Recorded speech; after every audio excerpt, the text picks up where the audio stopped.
The idea of the union of opposites is well situated in many belief systems and philosophies.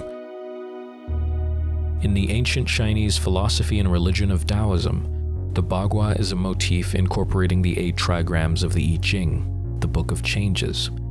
They are arranged octagonally around the Yin Yang symbol, or around a mirror.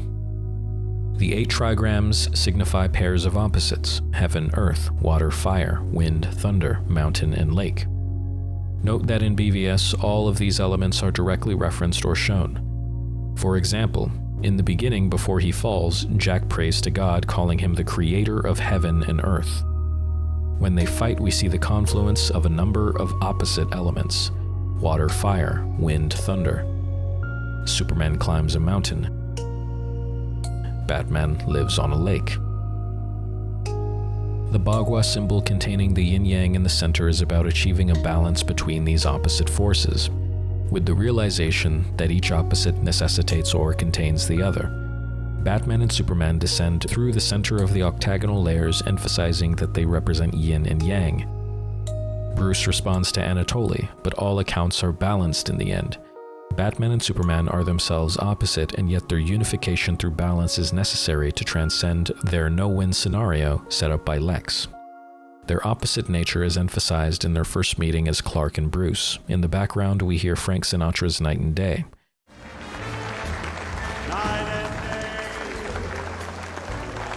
day. Away. Just away. Clark Kent, Daily Planet. We also see Cleon Peterson's A Balance of Terror, where we see black figures, the underdogs, overpower white figures, the top dogs. The implication being that the roles of power have reversed, and need for justice turns to an indulgence in revenge. This is the imbalanced state of opposite entities, a mere replacement of roles rather than a harmonious solution. The bullied become the bullies. It is therefore incumbent upon the individual to see past the superficial exterior, to see the truth that what you perceive as your opposite contains aspects of your own self, that the roles we play and our projected perceptions are often false, or at the very least non-absolute. We are capable of transforming into various opposite roles, since all the gods, all the heavens, all the hells are within us. If Batman and Superman continue to see each other as separate, as an other, then they are enslaved to the problem of evil presented to them by Lex. The problem is that since evil exists, God cannot be all-powerful and all good simultaneously. That if Batman wins, God is not all-powerful. That if Superman wins, God is not all good.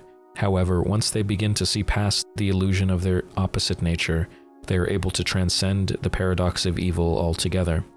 In short, God, the Absolute, that which is the source of yin and yang pairs, creator of heaven and earth, is made manifest in the benevolent unification of opposites when we are able to see that within each is the other, to see past the illusion of opposites, to see that we are metaphysical, spiritual brothers and sisters, when we are able to work together paradoxically with our opposite toward a common good. After their descent, they ascend, their old selves dead, now rebirthed to a new spiritual understanding. In this moment, Batman sees that within Superman is the yin, the man, the mortal, the underdog, the oppressed. Batman therefore sees himself through Superman, since in this moment Superman is as powerless to protect his own family as Bruce was. Superman screams out, "You're letting him kill Martha." The specific word choice, letting, allows Batman to recall the fact that he felt he let his own family die, a feeling exploited by Lex in the Little Red Notes. Superman blames himself for the bombing at Capitol Hill, essentially harboring the same feeling as Bruce, that he let it happen. I didn't see it, Lo. Standing right there and I didn't see it. Clark, there are people behind this. I'm afraid I didn't see it because I wasn't looking. All this time, I've been living my life the way my father saw it. Righting wrongs for a ghost. Thinking I'm here to do good.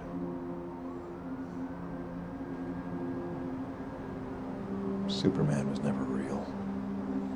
Just the dream of a farmer from Kansas. He gets afraid like Bruce in the face of a perceived tyrant.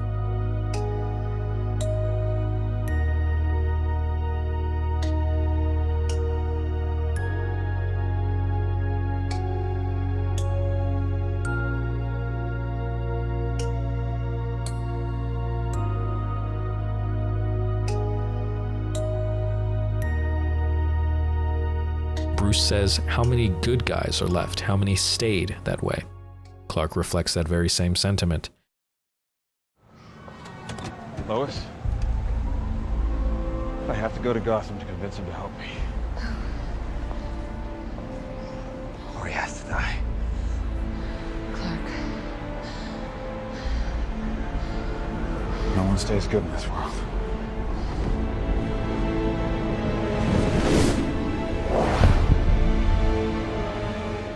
Showing Clark's human-like uncertainty and powerlessness.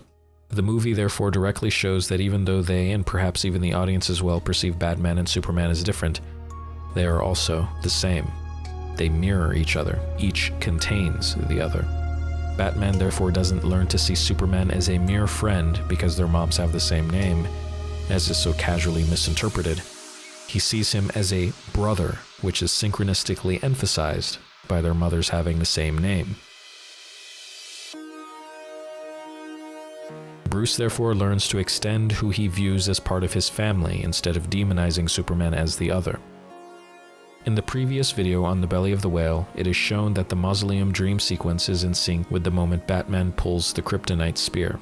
When he makes Superman bleed, he is cutting his own family, and so his mother bleeds from the mausoleum.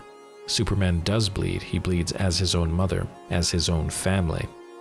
Despite their obvious vast differences, Batman and Superman are family. Thus the movie begins and ends with the death of Bruce's family.